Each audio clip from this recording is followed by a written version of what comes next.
안녕하세요. 박은정 연구원입니다. 오늘은 화장품 기초 세미나를 진행하려고 합니다. 첫 번째 시간에 화장품 업종을 이제 개괄적으로 좀 훑어보고 이제 업종의 히스토리를 이제 확인하는 시간을 좀 갖도록 하겠습니다. 화장품은 이제 소비재로서 소득과 이제 소비 심리 등 경제 상황이랑 이제 밀접하게 이제 연관이 되어 있습니다. 경기가 좋아서 이제 소득이 상승하는 구간에 이제 소비가 좋아질 수 있듯이 화장품 시장도 이제 흐름을 같이 한다라고 좀 봐주시면 좋을 것 같습니다. 차트를 보시면 이제 우리나라 화장품 시장 성장률과 이제 GDP 성장률을 담았는데요. 이제 선의 방향이 좀 동행합니다. 다만 2015년이랑 2017년에는 좀 다른데요. 이 부분은 이제 업종 히스토리 부분에서 다시 설명드리도록 하겠습니다. 글로벌 화장품 시장에 대해서 말씀드리도록 하겠습니다.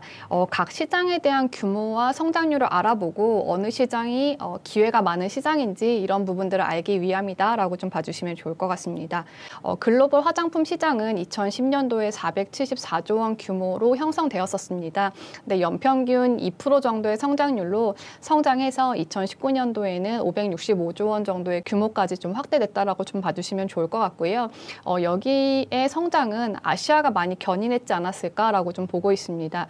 밑에 차트를 봐주시면 X축은 글로벌 화장품 시장에서 각 국가가 어느 정도의 비중을 차지하는지 비중을 좀 담았다라고 봐주시면 좋을 것 같고요. 우측으로 가면 갈수록 기여도가 크다라고 해석해 봐주시면 좋을 것 같습니다. Y축은 연평균 성장률을 의미하는데요.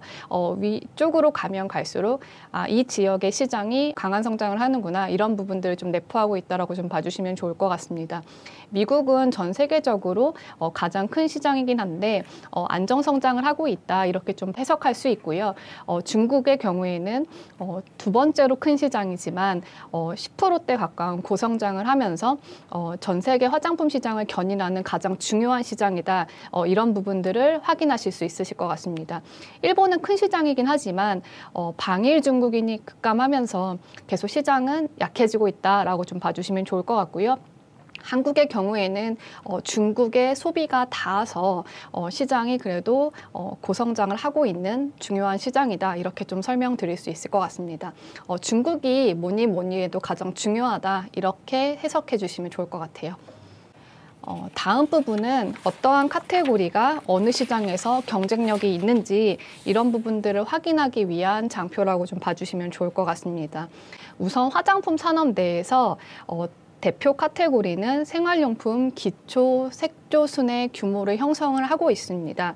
미국의 경우에는 생활용품 비중이 가장 높고요. 기초와 색조 비중은 좀 유사하다라고 좀 알고 계시면 좋을 것 같습니다. 아시아가 중요할 것 같은데요. 아시아 지역은 기초 비중이 가장 높습니다. 색조의 경우는 이제 아시아 국가의 경제 발전 정도에 따라 좀 비중이 상이한데 상대적으로 성숙 시장인 일본은 기여도가 높고 중국, 한국, 일본 중에서 좀 높은 편이라고 봐주시면 좋을 것 같고요. 경제 성장이 지금 가파르게 나타나고 있는 중국의 경우에는 아직은 좀 낮은 편이다 이렇게 해석하시면 좋을 것 같아요. 기초와 색조 기준으로 시장 규모를 확인을 해보면 아까 생활용품이 포함된 시장에서는 미국이 전 세계적으로 1등 시장인데 기초와 색조만 구분해서 놓고 보면 2018년도에 중국이 미국을 꺾습니다. 그래서 중국이 1등 시장이 되게 되고요. 필수 소비재 성격의 생활용품보다 나름 사치재 성격의 기초 화장품과 색조 화장품이 높은 가격에 판매될 수 있는데요. 그러한 제품군들이 중국에서 많이 커지고 있기 때문에 중국 시장은 카테고리 측면에서도 상당히 중요한 시장이다 이렇게 좀 해석해 봐 주시면 좋을 것 같아요. 카테고리별로 중국에서의 성장률을 체크를 해보면 시장 자체가 두 자릿수 강하게 성장을 하고 있기 때문에 색조가 훨씬 더 강한 성장을 하고 있지만 기초도 못지않게 고성장을 하고 있다 이렇게 좀 봐주시면 좋을 것 같습니다. 카테고리 측면에서도 중국 시장이 상당히 중요하구나라고 좀 정리해 볼 수 있을 것 같습니다. 다음은 이제 유통 채널을 이제 체크해보고자 하는 이제 장표라고 좀 봐주시면 좋을 것 같습니다. 어떤 채널이 기여도가 커지는지가 관건입니다. 뭐 이미 모든 분들이 잘 아시다시피 디지털이 가장 커진다라고 생각하실 수 있겠는데요.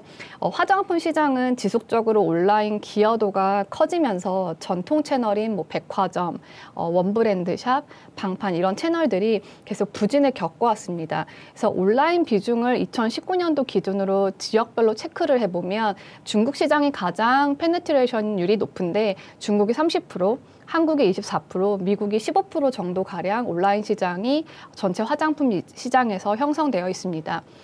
코로나 영향으로 1년 동안 장기간 온라인 구매가 소비자들한테 상당히 익숙해졌습니다. 그렇기 때문에 2020년도에 보다 온라인 비중이 높아졌을 거라고 추정이 되는데요. 2020년을 비교해 드리면 추정컨대 중국은 50% 이상 온라인 비중이 이제 커졌을 거라고 보고 있고요. 한국은 30% 이상, 그다음에 미국은 20%까지 온라인 기여도가 상승했을 것으로 좀 추정하고 있습니다. 결국은 화장품 기업은 디지털 채널 전략이 상당히 중요해졌고 투자자분들 입장에서는 디지털 전략을 어떤 업체들이 잘 공략하는지 여부가 투자하시는 데 있어서 중요한 하나의 이제 조건이다라고 좀 생각해 주시면 좋을 것 같습니다. 국내의 경우는 한 가지 더 진한 파란색 막대가 존재합니다. 이는 면세 채널인데요.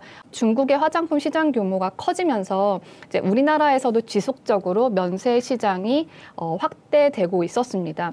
2019년도로 보면 거의 온라인 시장만큼 면세 시장은 커진 시장입니다. 2020년도는 이제 코로나 때문에 방한 중국인이나 따이공들이 한국에 들어오기가 좀 어려웠었기 때문에 2020년도는 사실 뭐 줄긴 했겠다마는 향후에도 이제 지속적으로 좀 커질 수 있는 시장이기 때문에 온라인 전략뿐만 아니라 면세에서도 잘 대응하는 업체를 투자풀에 넣고 계셔야 한다라고 좀 말씀드릴 수 있을 것 같습니다. 다음은 업종 지수 흐름을 통해서 이제 화장품 업종의 히스토리를 체크하는 시간을 갖도록 하겠습니다. 화장품 업종은 2011년, 2014년, 2017년 트렌드의 변화를 겪습니다. 그래서 세 가지가 사실 업종에는 좀 중요한 때라고 좀 봐주시면 좋을 것 같습니다. 첫 번째 트렌드는 2011년입니다. 내수 소비자가 합리적인 소비 트렌드를 보였던 시기다라고 좀 봐주시면 좋을 것 같고요.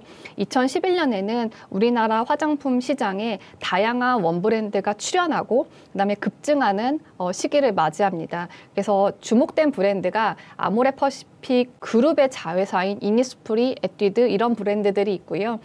AVCNC의 브랜드 미샤, 그다음에 LG생활건강의 브랜드인 더페이스샵 브랜드들이 존재합니다.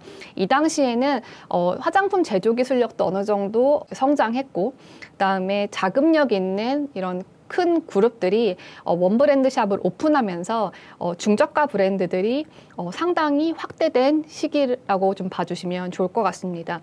여기에 ODM 기업들의 기술력도 상당히 이제 빌드업 됐기 때문에 이러한 원브랜드들의 성장이 가능했다라고 좀 봐주시면 좋을 것 같습니다. 이때 ODM 기업의 질적 성장이 현재 ODM 기업이 글로벌 기업을 고객사로 맞이할 정도로 전 세계적으로 퀄리티를 좀 인정받게 된 하나의 이제 계기라고 봐주시면 좋을 것 같고요. 이런 것들로 인해서 현재 저희가 마주하는 다양한 온라인 브랜드가 생겨날 수 있었다라고 이제 생각하고 있습니다. 두 번째로는 2014년도입니다. 반적으로 말하면 이제 중국인 소비자들이 한국 화장품들을 이제 쓸어 담았던 시기로 설명드릴 수 있을 것 같습니다. 이때 가장 주목되었던 기업은 아모레퍼시픽으로 아모레퍼시픽의 모든 브랜드들이 중국 소비자한테 인기가 있었던 것 같습니다. 한국 화장품에 대한 선호도가 상당히 강했고 뭐 마스크팩 같은 회사들까지도 주가 퍼포먼스가 상당히 좋았었던 걸로 기억을 하고요. 하다못해 시가총액 1조까지 형성한 마스크팩 회사까지도 있었습니다. 그래서 이때는 상당히 이제 화장품 업체들이 해피했던 시기고요. 화장품 애널리스트로서는 다시 이때가 재현됐으면 하는 바람이 있습니다. 다음으로는 이제 2017년을 설명드리면 좋을 것 같습니다. 2017년은 중국인들이나 이제 우리나라 소비자들이나 아시아 이제 젊은 소비자들이 이제 고가 브랜드를 소비하기 시작하는 첫 해라고 좀 봐주시면 좋을 것 같습니다. 근데 아쉽게도 이제 우리나라의 기업들이 이제 가지고 있는 고가 브랜드, 그러니까 고가 브랜드로 인정받는 이제 브랜드가 LG생활건강의 후, 그다음에 아모레퍼시픽의 설화수 정도만 이제 어떻게 보면 인정을 받고 있는 상황이기 때문에 해당 기업들의 각 브랜드 후나 설화수의 매출만 이제 좀 견고했다라고 좀 말씀드릴 수 있을 것 같고요.